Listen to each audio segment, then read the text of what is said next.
بسم اللہ الرحمن الرحیم۔ ہمارا آج کا موضوع ہے اقبال اور فکتے کا تصور خودی۔ فکتے جرمنی کا ایک معروف تصوریت پسند فلسفی تھا۔ اقبال کے فلسفہ خودی پر جن مغربی فلاسفہ کے اثرات مرتب ہوئے ہیں ان میں فکتے سر فہرست ہے۔ نیتشے کے فلسفہ خودی کے اقبال پر اتنے اثرات نہیں جتنے فکتے کے ہیں، مگر یہ اثرات بنیادی نہیں بلکہ جزوی اور ثانوی ہیں۔ کانٹ کے فلسفے میں شے فی نفسہ ہی یعنی تھنگ ان اٹ سیلف کے علم کا جو مسئلہ پیدا ہوا تھا اور اس کے نتیجے میں عالم مظاہر اور عالم حقیقت میں جو دوئی یا ڈوئلزم پیدا ہوئی تھی، اس کا حل فکتے نے یہ نکالا کہ اس نے شے فی نفسہ ہی کی جگہ خودی کو دے دی، جبکہ ہیگل نے اس کی جگہ آئیڈیا کو لا کھڑا کیا اور شیلنگ نے فن اور جمالیاتی وجدان کو۔ لہٰذا کانٹ کی عقل نظری اور عقل عملی کے درمیان جو خلا تھا اسے فکتے نے خودی کے اصول سے پر کرنے کی کوشش کی۔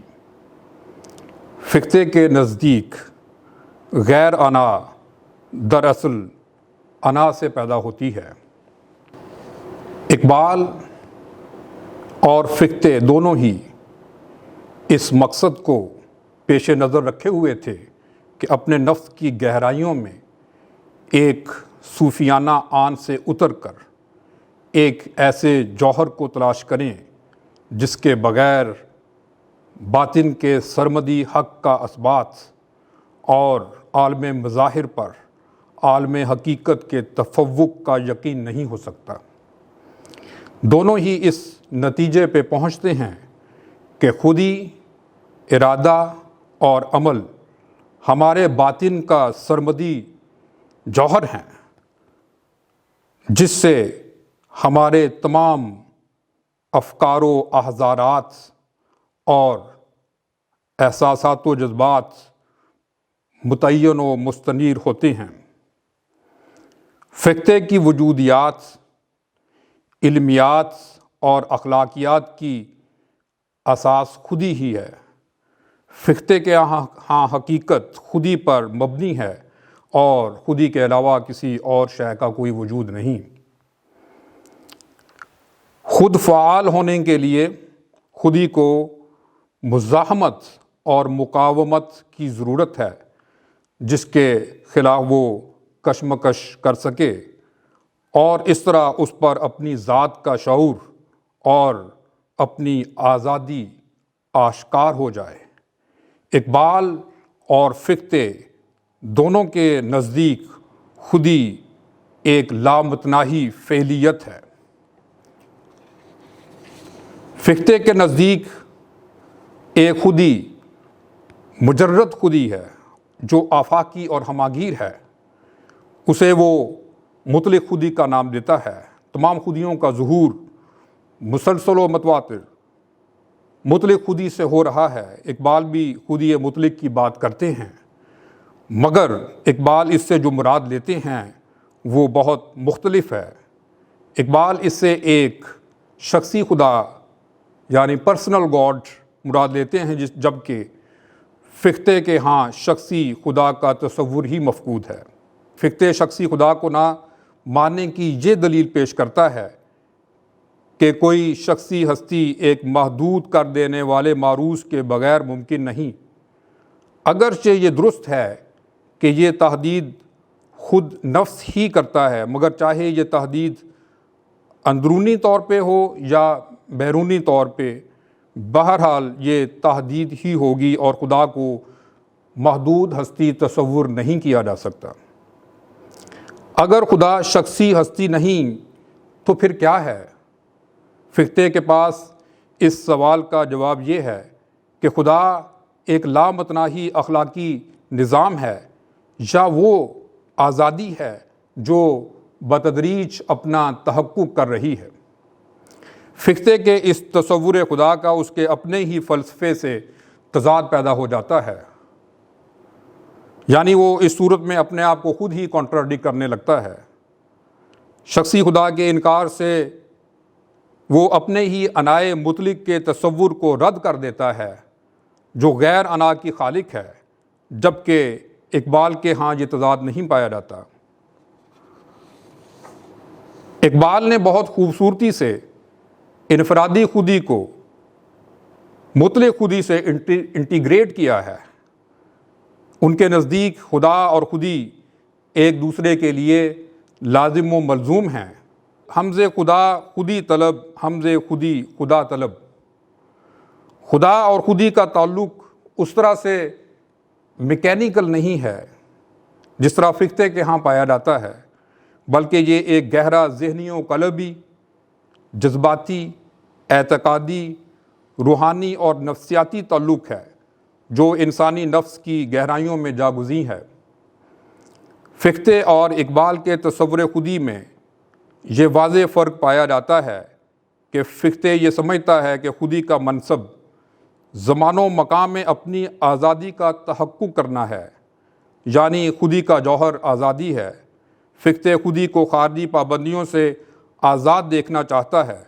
وہ چاہتا ہے کہ خودی کے پیش نظر وہی مقاصد ہونے چاہیے جو اس نے آزادانہ طور پہ خود اپنی باطنی تحریک سے پیدا کیے ہوں، جبکہ اقبال اگرچہ خودی کی آزادی کے قائل ضرور ہیں مگر وہ اس آزادی کو مطلق نہیں بلکہ کچھ خارجی عوامل کا پابند بھی مانتے ہیں، یعنی وہ حدود و قیود جو خدا اور اس کے پیغمبر نے متعین کی ہیں۔ فقہ کے نزدیک عقل نظری ارادے کے ماتحت ہو کر اخلاقی نصب العین کے حصول میں مدد دیتی ہے۔ عمل ہی اصل غایت ہستی ہے۔ غیر انا ایک مادہ ہے جو صورت کے تحقق کے لیے ضروری ہے۔ یہ ایک حد ہے جو انا اپنے لیے قائم کرتی ہے تاکہ اس سے برسر پیکار ہو کر اس پہ غلبہ پائے اور اپنی آزادی کا تحقق کرے۔ عالم مظاہر اس پیکار کو یقینی بنانے کے لیے مزاحمت پیش کرنے کا ایک ذریعہ ہے۔ اصل شے خودی کا تحقق ہے۔ علامہ اقبال کے نزدیک بھی نان ایگو دراصل ایگو سے پیدا ہوتی ہے۔ عالم مظاہر اسی لیے ہے کہ خودی کا تحقق کر سکے۔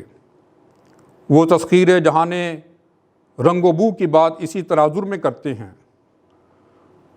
سازد از خود پیکرے اغیار را، تا فزاید لذت پیکار را۔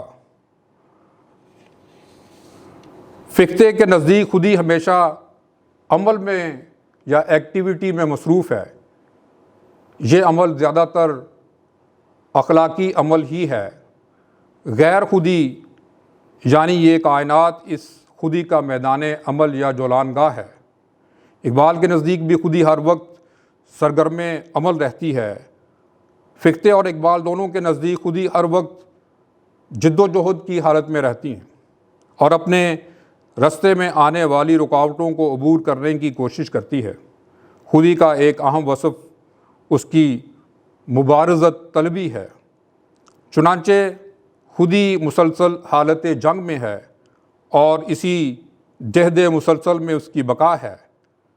زندگی کی تمام قد و کاوش خودی ہی کی بدولت ہے۔ فقہ کی طرح اقبال بھی یہ سمجھتے ہیں کہ خودی ہر لحظہ اپنے ماحول سے حالت مقاومت و مزاحمت میں رہتی ہے۔ یہ ارد گرد کے حالات سے مطابقت نہیں کرتی بلکہ حالات کو بدل کر انہیں اپنے مطابق ڈھالتی ہے۔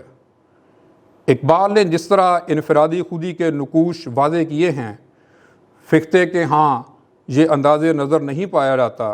اقبال نے خودی کو روح اور مادے دونوں کے لحاظ سے دیکھا ہے اور اسے انسانی شخصیت کی مکمل تشکیل کے لیے اس کا تصور استعمال کیا ہے۔ فقتے کے نزدیک یہ خود شعوری ہی ہے جو عالم مادہ، جہاں لزومیت اور میکان کی قوانین اور جبریت کا راج ہے، اور عالم ارادہ جو آزادی کا حامل ہے، کے درمیان موجود خلیج کو کم کرتی ہے اور ان میں مطابقت اور وحدت پیدا کرتی ہے۔ اقبال خودی ہی نہیں، بے خودی کا تصور بھی پیش کرتے ہیں۔ بے خودی دراصل خودی کی نفی نہیں بلکہ انفرادی خودی کو اجتماعی خودی میں ڈھالنا ہے۔ اقبال خودی کا جو تصور پیش کرتے ہیں وہ خودی فی نفسے ہی کا تصور نہیں بلکہ اس کا مقصد اجتماعی خودی کی تشکیل ہے، یعنی انسان اپنی خودی کو اجتماعی خودی ہی سے وابستہ کر کے زندگی کے اصل مقاصد کا حصول کر سکتا ہے۔ ان کے فلسفے کی روح سے انفرادی خودی جب تک اجتماعی خودی میں نہیں ڈھلتی اپنے اصل مقاصد کو نہیں پا سکتی۔ جس طرح اقبال کے ہاں خودی اور بے خودی کے تصورات ایک دوسرے کے لیے لازم و ملزوم ہیں، اسی طرح فقتے کے ہاں بھی انفرادی خودی اسی وقت مؤثر اور مفید ہوتی ہے جب وہ اجتماعی خودی کی صورت اختیار کر لیتی ہے، یعنی اس کے ہاں بھی فرد برائے فرد نہیں بلکہ فرد برائے قوم کا تصور پایا جاتا ہے۔ وہ محض سبجیکٹیوٹی کے نہیں بلکہ انٹر سبجیکٹیوٹی کے حق میں ہے۔ اس کے نزدیک جب تک انفرادی خودیاں مل کر اجتماعی خودی کی تشکیل نہ کریں ان کا کوئی فائدہ نہیں۔ اس نے اپنی کتاب فطری حق کی اساس میں یہی تصور پیش کیا ہے۔ اقبال کے ہاں جرمن قومیت پسندی کا جو تصور ملتا ہے اس کی بنیاد بھی اس کا یہی تصور ہے۔ وہ چاہتا تھا کہ جرمن قوم کا ہر فرد اپنی خودی کو مستحکم کرتے ہوئے اپنی قوم کی ترقی اور استحکام کے لیے سینہ سپر ہو جائے۔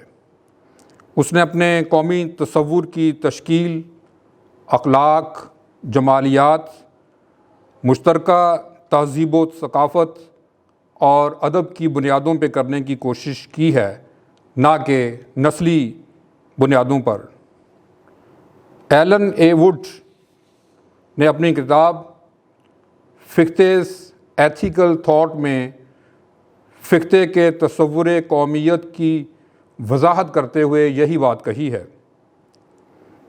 اقبال بھی اپنے تصور بے خودی کی بنیادیں رنگ و نسل پہ استوار نہیں کرتے۔